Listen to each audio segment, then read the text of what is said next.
ధనస్సు వారికి గనక చూసుకున్నట్లయితే ప్రధానంగా ఇక్కడ మీకు అష్టమ స్థానంలో 3 గ్రహాలు ఒక యోగం ఏర్పడనుంది. జూన్ 23వ తేదీ నుంచి జూలై 5వ తేదీ వరకు ఈ గ్రహ కలయికలు ఉన్నాయి. ఎప్పుడైతే జూన్ 3 నుంచి జూలై 5 వరకు ఈ గ్రహాల యొక్క కలయిక ఏర్పడిందో ఇది ఇచ్చేటువంటి ఫలితాలు ఎలా ఉంటాయి ఏమిటి అని చెప్పి చూసుకున్నట్లయితే ప్రధానంగా ఈ రెండవ భావాన్ని వీక్షిస్తూ ఉంటుంది. అదేవిధంగా మీకు ఈ యొక్క ఫలితాలు చెప్తుంది నేనైనప్పటికీ చెప్పిస్తుంది సాక్షాత్ లలిత అమ్మవారిగా భావిస్తూ ఆ లలితాంబిక అమ్మవారి యొక్క అనుగ్రహం మీకు పరిపూర్ణంగా కలగాలని స్ఫూర్తి కోరుకుంటూ, అర్ధాష్టమ శని యొక్క ప్రభావాన్ని కూడా తగ్గిస్తుంది. అష్టమంలో ఉండేటువంటి గురువు చతుర్థ భావంలో ఉండేటువంటి శనిని చూడటం వల్ల. దీనివల్ల ఏమిటి అంటే గతంలో ఏదైతే ఒక విద్యా సంబంధించిన విషయంలో జరిగిన ఆటంకాలు తొలగిపోవడము, మరియు ఒక గృహము వాహన సంబంధించిన విషయంలో కొంతమంది వాహనం ఏదో రిపేర్ చాలా మూలన పడి ఉంటుంది, అవి సెట్ అవ్వడము, గృహము నిర్మాణంలో ఉండేటువంటి గృహం కొన్నిసార్లు ఆగిపోతూ ఉంటుంది, అవి మరలా పునర్నిర్మాణం చేసుకోవడానికి అనుకూలించడం అనేటువంటిది ఉంది. అయితే చాలామంది ఏంటంటే అష్టమంలో ఉన్నాయండి గ్రహాలు 3 అనుకుంటారు, కానీ అష్టమంలో ఉండే గ్రహాలు ధనభావాన్ని, చతుర్థ భావాన్ని, వ్యయభావాన్ని కూడా వీక్షిస్తున్నాయి అక్కడుండి. ఇది ఎప్పుడైతే ఇలా చూస్తూ ఈ శని రాహు ఎనర్జీస్తో కలిసి ఉన్నాయో విదేశాలకు వెళ్ళడానికి, విదేశాల్లో సంపాదించడానికి, రియల్ ఎస్టేట్ రంగాల్లో లేనట్లయితే కొంతమంది వ్యవసాయం ఆర్గానిక్ ఫార్మింగ్ అని చేస్తూ ఉంటారు, సేంద్రియ పద్ధతుల్లో చేసేటువంటి వ్యవసాయ పద్ధతులు, ఆ యొక్క పద్ధతుల మూలంగా మీకు కలిసి రావడం అనేటువంటిది కూడా ఇస్తుంది ఇక్కడ ఉండేటువంటి గ్రహస్థితి, గుర్తుపెట్టుకోండి. అలాగే మరొక విషయం ఏంటంటే ఇక్కడ గమనించినట్లయితే అష్టమంలో ఉండేటువంటి గ్రహాలు ఉద్యోగ సంబంధించిన విషయంలో మార్పులు ఇస్తున్నప్పటికీ మీకు కొంతమంది పిహెచ్డీస్ అవి చేస్తూ ఉంటారు, వాటి ద్వారా కొంత స్కాలర్షిప్స్ వస్తూ ఉంటాయి, రీసెర్చెస్లో కలిసి రావడం జరుగుతూ ఉంటుంది, తాతగారు ఆస్తి సంబంధించిన విషయంలో కలిసి వస్తుంది చెప్పాలంటే. కాబట్టి ఆస్తుల విషయంలో కలిసి రావడము, రీసెర్చెస్ విషయంలో కలిసి రావడం, ధన సంబంధించిన విషయంలో అభివృద్ధి అనేటువంటిది ఉంది. కాకపోతే ఎప్పుడైనా కేతు సంచారం 4లో భాగ్యస్థానంలో జరుగుతున్నందుకు కాస్త క్షేత్ర దర్శనం చేసుకోండి. అంటే గణపతి ఆలయాలు కానీ సూర్య ఆలయాలకు కానీ వెళ్ళండి. కొంచెం మనం వద్దనుకున్నా, మనం ఎంత మన పని మనం చేసుకుంటున్నా, కావాలని కొంతమంది చేసినటువంటి కొన్ని పనుల వల్ల గొడవలు వస్తూ ఉంటాయి 6లోకి కుజుడున్నందుకు. కాకపోతే శత్రువు నిలబడలేడు మీ ముందు ఇప్పుడుండే గ్రహస్థితి రీత్యా. అదేవిధంగా మీరు నిత్యము చేయవలసింది కూడా లక్ష్మీ నరసింహస్వామి యొక్క ఆరాధన చేయండి. ఎంత మీరు లక్ష్మీ నరసింహస్వామి యొక్క కరావలంబ స్తోత్ర పఠనం చేస్తారో అన్ని విధాలా బాగుంటుంది. మనం గోచారంలో ఉండేటువంటి గ్రహాల యొక్క స్థితిగతుల గురించి మనం మాట్లాడుకున్నాం ఇప్పటి వరకు, కానీ మన జన్మజాతకంలో కూడా గ్రహ కలయిక అనేటువంటిది ఉంటుంది. అది ఎన్ని రకాలుగా ఉంటుంది అంటే మనకి ఒక గ్రహం ఒక రాశిలో ఉన్నప్పుడు రాశినాథుడిని గ్రహాన్ని కూడా చూసుకోవాలంటే ఈ రాశినాథుడు ఈ గ్రహం ఈ రెండు కలిపినటువంటి ఒక యోగం ఏర్పడింది. ఆ గ్రహం మరలా ఒక నక్షత్రంలో ఉంటుంది, ఆ రాశిలో ఉంటుంది, ఆ 3 కలిపిన ఒక యోగం. అలా కాకుండా ఇంకో గ్రహంతో కలిసి ఉంది అనుకోండి, అప్పుడు ఆ 4 కలిసిన యోగం, అంటే రాశి నక్షత్రము ఇంకో గ్రహంతో. అలా కాకుండా మనకి 2 గ్రహాలు 3 గ్రహాలతో కూడా కలిసి ఉంటాయి. అష్టగ్రహ కూటమిలో కూడా పుట్టిన వాళ్ళు ఉంటారు.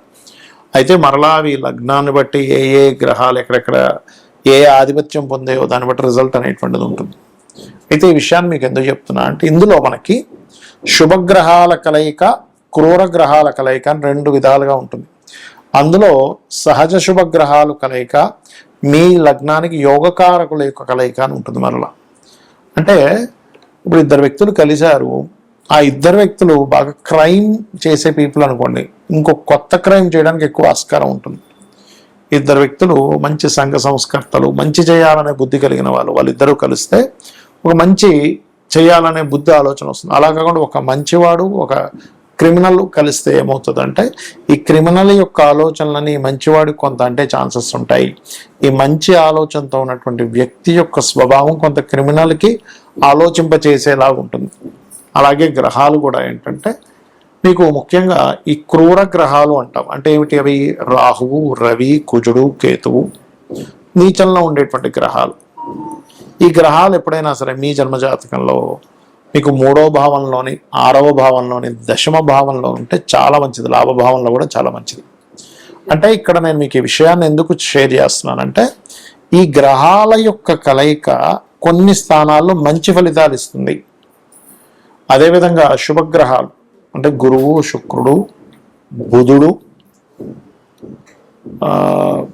పూర్ణచంద్రుడు ఇవేవైతే ఉంటాయో ఈ గురు, శుక్ర, బుధ, పూర్ణచంద్రుడు అనేటువంటి గ్రహాలు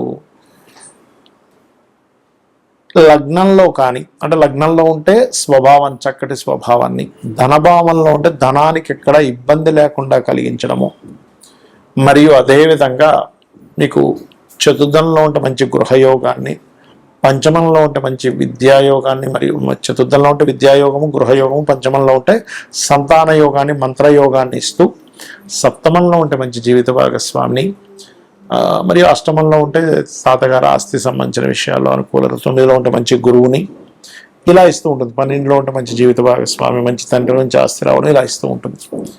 అయితే ఇక్కడ మనం అర్థం చేసుకోవాల్సింది ఆ గ్రహాలు నీచంలో ఉచ్చంలో కూడా ఉంటాయి, ఒక్కోసారి శుభగ్రహం అయినా కూడా అది మనం చూసుకోవాలి. ఇక ఈ యొక్క గ్రహాలు రివర్స్లో ఉన్నాయనుకోండి, అదే ఉదాహరణకి పాపగ్రహాలు శుభస్థానాల్లో ఉన్నాయి, 2లో ఉన్నాయి, గొడవలు కుటుంబ సభ్యులతో, 4లో ఉంది ఏదైనా ప్రాపర్టీ తీసుకుంటే గొడవ, 5లో ఉండి సంతానంతో, ఫ్రెండ్స్తోనే, ప్రేమించిన వారితో గొడవలు, 12లో ఉన్నాయి అనవసరమైన వ్యసనాలు. ఇలా ఒక్కొక్క గ్రహం యొక్క ఫలితము పలానా రాసుల్లో ఉన్నప్పుడు, పలానా భావాల్లో ఉన్నప్పుడు మారిపోతూ ఉంటుంది. అలాంటప్పుడు ఏమి టెన్షన్ పడకుండా ఒకటే గుర్తుపెట్టుకోవాలి, ఏ గ్రహాలు అయితే మీకు ఉండి ఆ మహాదశలు నడుస్తున్నాయో, ఇక్కడ మరొక కీలకమైనటువంటి అంశం ఏమిటంటే ఆ గ్రహ కలయిక సంబంధించిన మహాదశలు, అంతర్దశలు రావాలి, రాకుండా ఏమీ ఎప్పుడు ఇబ్బంది పెట్టదు. అంటే మనకు ఆ కర్మ రాదనమాట. ఇక్కడ గ్రహం ఇబ్బంది పెట్టడం కాదు, మనకు ఆ కర్మ ఆ రూపంలో మంచిగాని చెడుగాని వస్తుందని అర్థం. ఆ మహాదశలు, అంతర్దశలు వచ్చినప్పుడు మాత్రమే మీరు దాన్ని అర్థం చేసుకోవాలి, ఆలోచించాలి, దానికి సంబంధించిన రెమెడీ చేసుకోవాలి. అంటే దానం ఇవ్వడము, ఆ మంత్ర సాధన చేయడం చేస్తూ ఉంటారు. సో అయితే ఈ గ్రహాలు ముఖ్యంగా మనకి 3 గ్రహాలు గోచారంలో కలిసినందుకు దేశకాల పరిస్థితుల్లో కూడా అనేకమైన మార్పులు వస్తాయి.